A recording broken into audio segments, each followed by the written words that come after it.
Bala tailor gents and ladies Suthamalli விளக்கு 9894745043.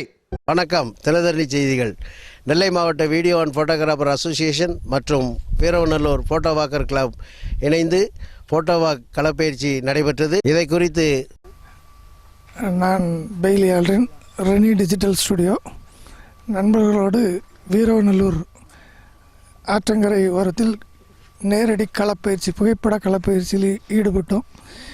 எங்களுக்கு சிறந்த பயிற்சிகள் அங்கு சிறப்பாக நடந்தது. எங்களுக்கு லைட்டிங்கும் அந்த இடத்தில் எங்களுக்கு சப்போர்ட் லைட்டாக சிறப்பாக இருந்தது. களப்பயிற்சி மிகவும் நன்றாக இருந்தது. நாங்கள்லாம் இது வரைக்கும் வெட்டிங் ஃபோட்டோகிராஃபி தான் பண்ணியிருக்கிறோம். இப்போது இந்த மாதிரி களப்பயிற்சி வந்ததுனால வித்தியாசமாக ஷட்டர் ஸ்பீடெல்லாம் கூட்டி என்னென்ன பண்ணலாம் அப்படிங்கிறதெல்லாம் இங்கே நிறைய கற்றுக்கிறதுக்கு ஒரு சந்தர்ப்பமாக இருந்தது. அது ஆசை இருந்தாலும் செயல்படும் போது தான் அந்த விஷயங்கள் நமக்கு நல்லா கிடச்சிது. காலைல சன்ரைஸ் எடுக்கிற போதும் அதே மாதிரி லோ ஷட்டர் ஸ்பீடெலாம் போட்டு எடுத்தோம். இப்போ இங்கே அந்த நீரெல்லாம் அப்படி நிற்கிற அளவுக்கு ஷட்டர் ஸ்பீடு ஐஎஸ்ஓலாம் கரெக்ட் பண்ணி எடுக்கிறதுக்கு நல்ல ஒரு இது கிடச்சிது. சந்தோஷமாக இருக்குது. இது வரைக்கும் வெட்டிங்லேயே இருந்துட்டு இப்போ இங்கே நிற்கல வித்தியாசமாக இருக்குது. ரொம்ப எனர்ஜியாக இருக்குது. தேங்க்யூ. நான் தர்மா ஸ்டுடியோலேருந்து நான் வந்திருக்கிறேன். இங்கே கலர் பயிற்சி நல்லாயிருக்கு. செட்டிங்ஸ் எல்லாமே ஓரளவு ரொம்ப கலர்ஃபுல்லாக நல்லா இருக்குது எடுக்கிறதுக்கு. என் நேம் தவசிங் ராஜா. முதல்ல எல்லாத்துக்கும் வணக்கம்.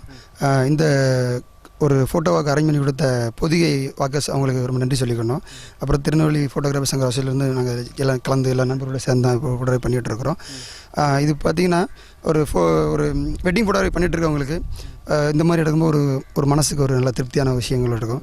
அப்புறம் எல்லாருக்கும் ஒரு ஃப்ரெண்ட்ஷிப்பான ஒரு சுகாதாரமாக அந்த மாதிரி ஒரு சகோதரமான ஒரு விஷயத்தை க்ரியேட் பண்ணுறதுக்கு இந்த ஒரு நல்ல வாய்ப்பு.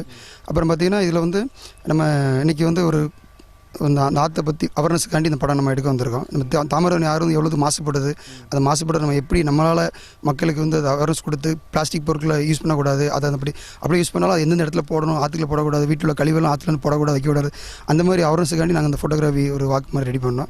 அதனால் திருப்திகரமாக அமைஞ்சிருக்கு. அப்புறம் அந்த சப்போர்ட் பண்ண நண்பர்களுக்கு புதிய அவர்களுக்கு அடுத்தாப்பில் நம்ம திருநெல்வேலி ஃபோட்டோகிராஃபி சங்க அசோசியேஷன் அவங்க நன்றி சொல்லிக்கிட்டேன். நண்பர்களுக்கு பார்த்திங்கன்னா இந்த தடவை பார்த்திங்கன்னா ஒரு ஸ்லோ ஷட்டர் ஸ்பீடை வச்சு ஒரு தண்ணியில் ஸ்லோ ஷட்டர் ஸ்பீட் வச்சு யூஸ் பண்ணும்போது படம் எப்படி இருக்கிறோம், அது ஹை ஷட்டர் ஸ்பீடை யூஸ் பண்ணும்போது படம் எப்படி இருக்கும் அப்படின்னு சொல்லி நாங்கள் ப்ராக்டிஸ் பண்ணி பார்த்தோம். சிறப்பாக வந்திருக்கு. எல்லா நண்பர்களும் நல்லபடியாக எடுத்திருக்காங்க. முதல்ல பயிற்சி முயற்சியும் தொடர்ச்சியாக இருந்தால் மட்டும்தான் சாதாரண மனிதனும் சாதனையாளராக மாற முடியும். ஓகேவா? அதில் நம்ம வீட்டில் ஃபோட்டோ எடுக்கிறோம், வெட்டிங் ஃபோட்டோ ஷூட் பண்ணுறோம், அப்புறம் அப்படி நம்ம வேலை சும்மா இருக்கும் அப்படிலாம் இருக்கக்கூடாது. பயிற்சி தான் ரொம்ப முக்கியம். நம்ம பயிற்சி எடுக்க தான் ஃபோட்டோகிராஃபி நமக்கு ரொம்ப ஈஸியாக தெரியும். ஃப்ரெண்ட்லி யூஸர் மாதிரி தெரியும் உங்களுக்கு. நம்ம பயிற்சியை நம்ம தொடர்ச்சியாக இல்லாமல் இருந்தால் அப்படின்னா கண்டிப்பாக அது சக்ஸஸ் ஆக முடியாது. அதனால் தயவுசெய்து எல்லாருமே பயிற்சியும் முயற்சியும் தொடர்ச்சியாக இருந்தால் மட்டுமே சாதாரண மனிதனும் சாதனையாளராக மாற முடியும். அதில் எந்த மாற்று கருத்தும் இல்லை. அதில் நம்ம இதுமாதிரி நண்பர்களை அவங்க ஊரில் ரொம்ப தள்ளியெல்லாம் படக்கணும் அவசியம் இல்லை. அவங்க சுற்றி இருக்க விஷயங்களே கேப்சர் பண்ணாலே போதும், அருமையான விஷயங்கள் அவங்களுக்கு அமையும். அதில் அந்த மாதிரி எடுத்து நம்ம எல்லோரும் ஒரு ஃப்ரெண்ட்ஷிப்பாக இருக்கணும் அப்படின்னு சொல்லி மென்மேலும் இந்த கிளிக்கர்ஸ் கிளப் நல்ல வளர வாழ்த்துக்கள் சொல்லிக்கிறேன். அதுமாதிரி தாமிரபரணியை நம்ம சீரும் சிறப்போடு பாதுகாக்கணும். அது நம்மளுடைய ஒருவருடைய கடமை அது. அதில் கண்டிப்பாக இதில் எந்த மாற்று கருத்தும் கிடையாது. தாமிரபரணி நமக்கு உயிர் நீர். ஓகேவா? Thank you sir. தேங்க்யூ.